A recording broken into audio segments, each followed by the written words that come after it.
Imagine this. You wake up on a still, silent morning, sunlight barely filtering through the curtains.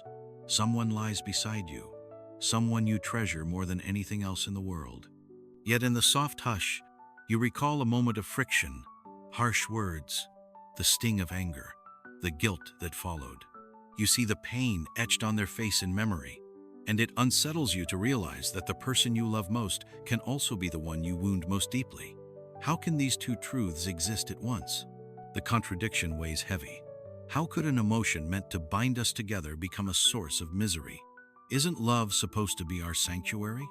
Yet so often, it's fraught with resentments, petty arguments, misunderstandings, and even outright cruelty. Maybe it happens in tiny jabs of criticism or the sudden snap of your voice over something trivial.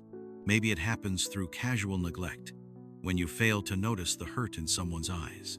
In the aftermath, you wonder if you're flawed, if your love is somehow broken, or if it's just the nature of intimacy that opens the door to deeper conflict. You've likely asked yourself, why do I sometimes harm the one I cherish most? It defies our usual beliefs about love. We're taught that love is patient and kind, the opposite of harm. Yet experience suggests that in the crucible of a close bond, all our hidden wounds and insecurities come to the surface. What if there's a deeper reason behind this paradox, rooted in the architecture of our minds and the weight of our existential fears? Perhaps the closer we get to someone, the more our vulnerability is revealed, turning old scars into fresh wounds. At this threshold, you sense that finding an answer won't be simple. This tension begs for deeper scrutiny into why we hurt those we love, even if we never mean to. You glimpse the possibility that acknowledging and confronting this paradox might lead not just to healthier relationships, but also to a clearer understanding of who you truly are. Yet right now, you're still caught in the middle of it, standing in the wake of the contradictory forces of love and harm. You can feel the pull to go deeper, to unearth the foundation of this phenomenon. So you lean in, allowing curiosity to outweigh fear. The path ahead traverses not just the surface details of arguments and misunderstandings, but also delves into the psychology and philosophy that shape your emotions. Along the way, you might uncover truths about your own nature, your vulnerabilities, and the illusions that keep you stuck.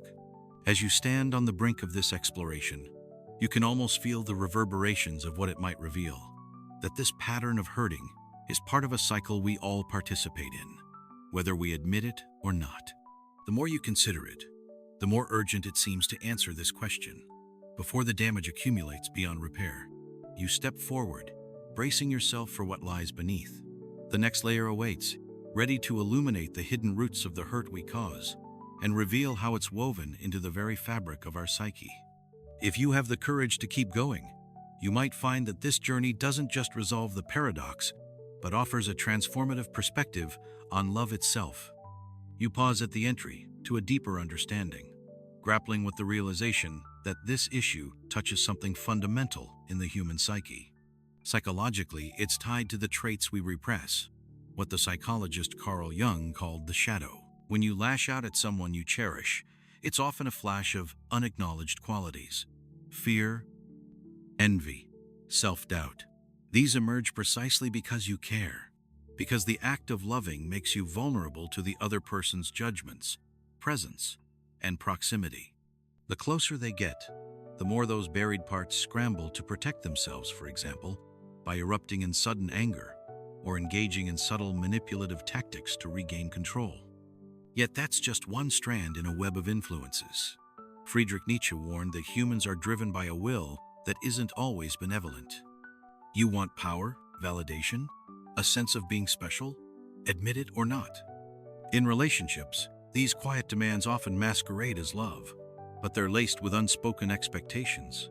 You want your beloved to fill your emptiness, quell your anxieties, and appreciate you for who you are. When they fail, perhaps by overlooking something important to you, or by wanting space at the wrong time, you react with disproportionate hurt or anger. A hidden hunger for validation flares up, turning love into a battleground for approval. Arthur Schopenhauer wrote of a ceaseless drive inside us, a restless will seeking satisfaction that never quite arrives. No matter how perfect the love, you inevitably find reasons it's not enough. Maybe your partner doesn't understand you in some deep way, or you worry their affection might fade. That undercurrent of tension can prompt you to test the bond, pushing them away, doubting their devotion, starting arguments just to see if they'll stay. Even if you desperately want harmony, it's as if you can't resist challenging love to prove it's real. Meanwhile, from an existential standpoint, love magnifies your freedom and responsibility. Jean-Paul Sartre's ideas about our dizzying capacity for choice suggest that intimacy forces you to confront the weight of being responsible for someone else's feelings. You find yourself both enthralled and terrified, because success in love means you must show up consistently, with no excuses left to hide behind. Fearing the pressure of that accountability, you might sabotage the connection, choosing small acts of harm over the vulnerability of unconditional commitment. Society also plays its role. We're bombarded with stories that idealize love as perpetual bliss. When reality falls short of that myth, you interpret conflict or fatigue as a sign of failure. Instead of seeing disagreements as normal, you panic. The cultural script taught you that the right partner should fix everything, so each unresolved conflict feels like a personal shortcoming or a sign that your relationship is doomed. Fueled by myths of perpetual bliss, this inner confusion can escalate into lashing out. Blame them first, before they blame you. And then there's meaning, a concept Viktor Frankl emphasized. Your relationship is meant to be a source of purpose, but in a moment of fear or anger, you forget its deeper value. You lash out because you see only the immediate conflict, losing sight of the bond's bigger significance. Once the chaos subsides, you're left with guilt, realizing the real enemy was never your partner, but your own inability to stay anchored in the relationship's meaning. All these threads, Jung's shadow, Nietzsche's will, Schopenhauer's restless drive, Sartre's existential dread, cultural mythmaking, and Frankl's quest for meaning, combine into a hidden tapestry. In the swirl of daily life, you barely register how these forces shape your words and actions. Before you know it, an offhand remark or a missed gesture explodes into full-blown confrontation. The paradox intensifies. You love someone, yet cause them pain. The guilt and shame that follow eat at you, driving you further into self-doubt. The relationship suffers as more and more emotional scar tissue builds. You might wonder, how did it get this far? Why didn't I see it sooner? But now, you see the outlines at least. You recognize that the problem isn't just personal failings, but a convergence of deeper impulses and societal illusions. By putting a name to it, you gain a measure of awareness. It's not enough to break the cycle yet, but it's a start, a glimpse behind the curtain. Your next step is to examine how these hidden roots shape tangible consequences in your life. Often so quietly, you don't notice the damage until it's severe. Think of it like an infection in a relationship's foundation, invisible at first, but weakening everything over time. You sense that the real reckoning has only begun. You begin to notice just how pervasive this dynamic is, seeping into conversations that should be benign, or tainting moments of closeness with unnecessary tension. A stray remark about chores, an opinion about your friend's hobby. Small instances ignite disproportionate reactions. Later, you berate yourself. Why did I escalate that? The answer is complicated by cognitive biases that sharpen negativity and confirm your worst suspicions. If you secretly fear you're unlovable, you'll interpret every slight as proof. If you suspect your partner doesn't really listen, you'll cling to every moment they zone out on their phone. You gather evidence for the story you've been unconsciously writing, and that story is seldom kind. Neuroscience tells us that stress responses, governed by the amygdala, can hijack the logical part of the brain. For instance, a single remark about running late can trigger an outsized emotional reaction, overshadowing any calm attempt to address the situation. When you feel threatened, even by mild criticism, you're primed to fight or flee. In love, fight often shows up as anger or defensiveness, and flee can manifest as emotional withdrawal. Over time, these reactions eat away at trust. Your loved one hesitates to share thoughts that might trigger you, and communication becomes guarded. You lose the very openness that once drew you together. Beyond your inner circle, the ripple spreads to society at large. Relationships become fractious, friend groups splinter over trivialities, and workplaces sink into blame cycles rather than collaboration. On a grander scale, communities mirror the same micro-conflicts, each side convinced they're the ones who truly care, while undermining the very bonds they claim to value. At a cultural level, the narrative that love solves everything collides with the reality that human insecurities and biases have never left. The dissonance leads people to question whether real intimacy is even possible or worth the risk. All this fosters a quiet sense of despair. You might be haunted by the question of whether you'll ever be able to sustain a peaceful, loving connection. That doubt corrodes self-esteem, prompting you to see yourself as the problem or convincing you your partner is. You consider leaving relationships before they unravel or guarding your heart so you can't be hurt. Ironically, you then perpetuate more hurt by being distant or suspicious. The circle tightens.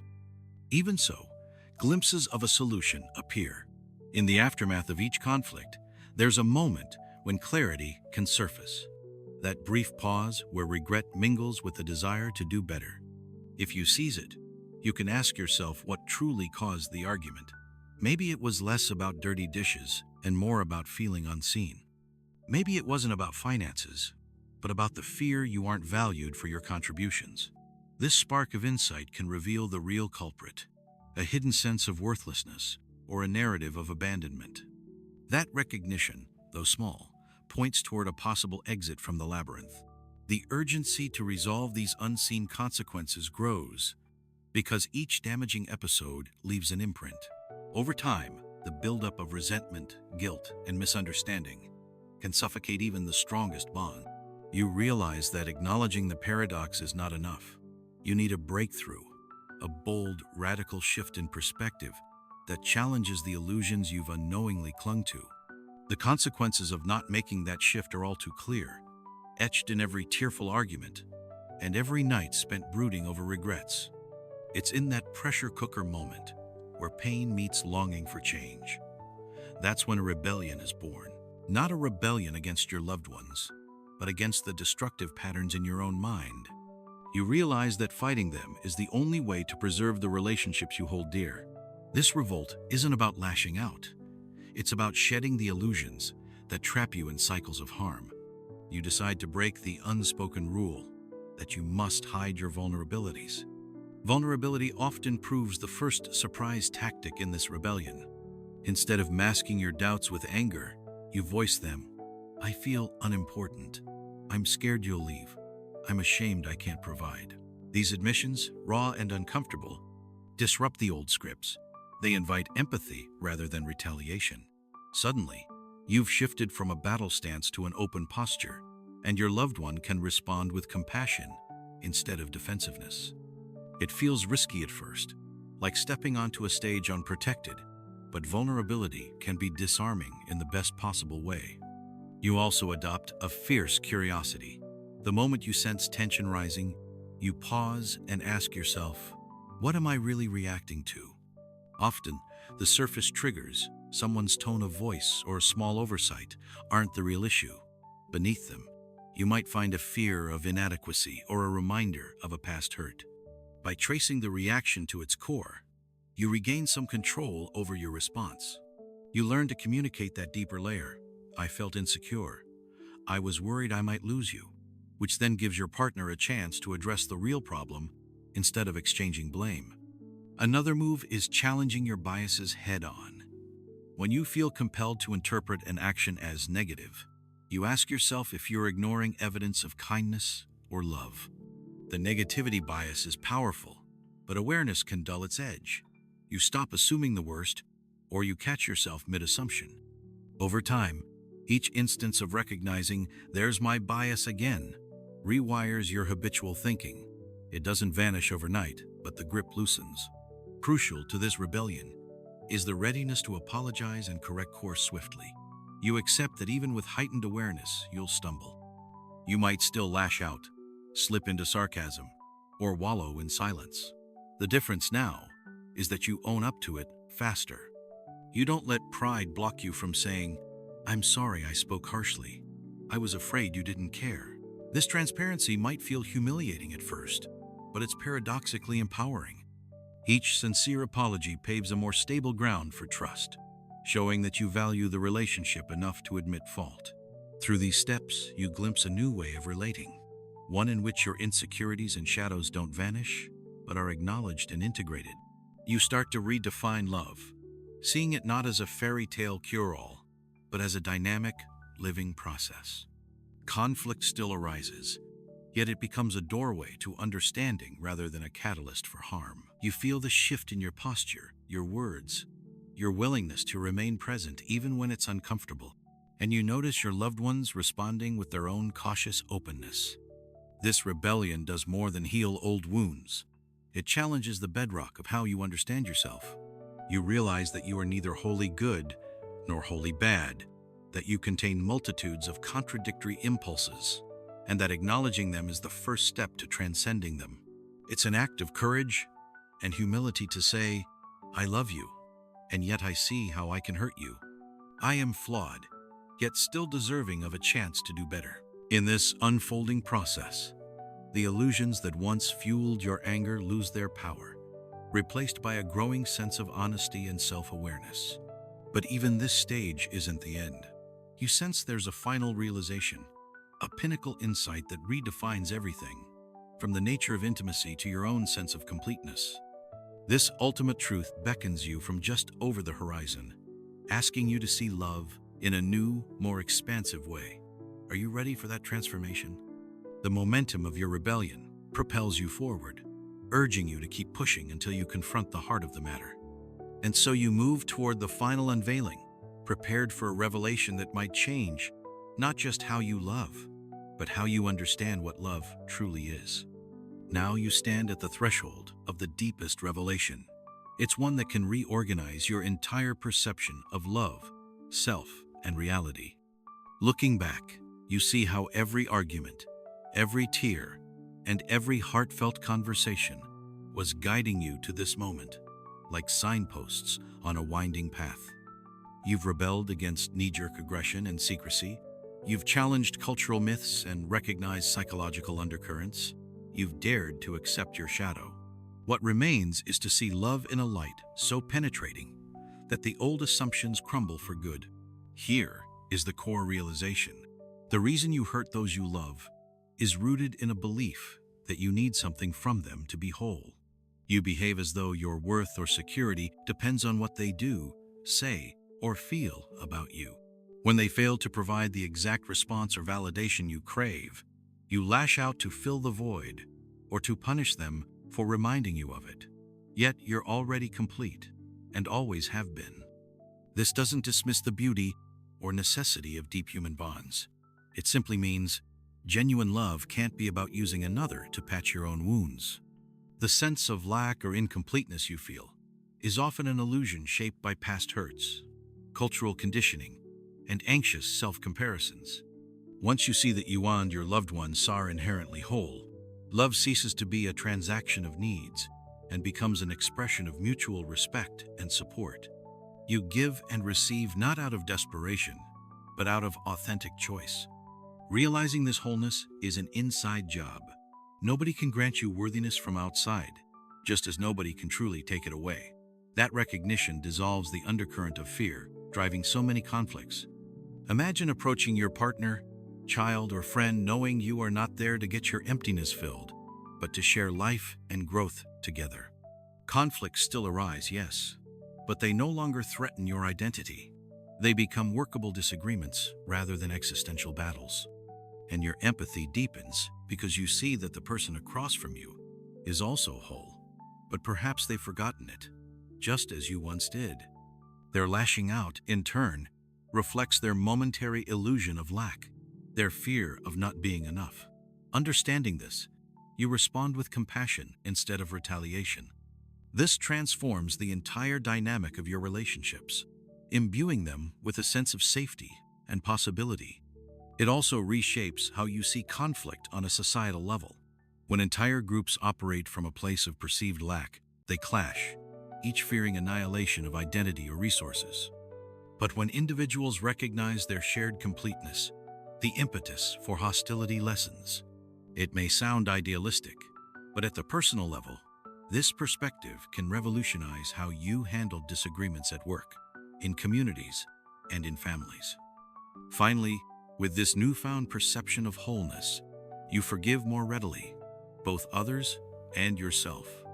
You forgive not as an act of moral superiority, but as a return to clarity about each person's inherent dignity. Every time you momentarily revert to old patterns, you see it for what it is, an echo of an outdated belief, and gently realign with this new understanding. The cycle of hurting becomes less potent and less frequent. The sense of guilt that once clung to you after every argument dissolves in the face of genuine accountability and self-acceptance. In the end, you stand on the far side of this grand paradox, gazing back at the path you've traveled. What once felt irreconcilable, loving and hurting, no longer rules you. Instead, you see love as a constant dance between two complete individuals who, despite their fears and flaws, choose to connect. You see that real intimacy thrives not on illusions of perfection, but on authentic presence and courage. Every scar becomes a testament to your resilience, every argument an invitation to refine your understanding, and every moment of tenderness a reminder that love is expansive enough to hold all your vulnerabilities without breaking. Here, at this final vantage point, you feel both the gravity and the grace of this realization. You can continue to explore love with a sense of awe rather than dread. You can let go of the old narratives that insisted someone else was responsible for making you feel whole. In truth, you're already whole, you just forgot. Let that knowledge shape your choices, your words, your compassion. And may you carry this understanding wherever you go, that the ones we love are not ours to complete or destroy, but fellow travelers, equally complete in their own right, with whom we can share the profound experience of being alive. Thanks for watching.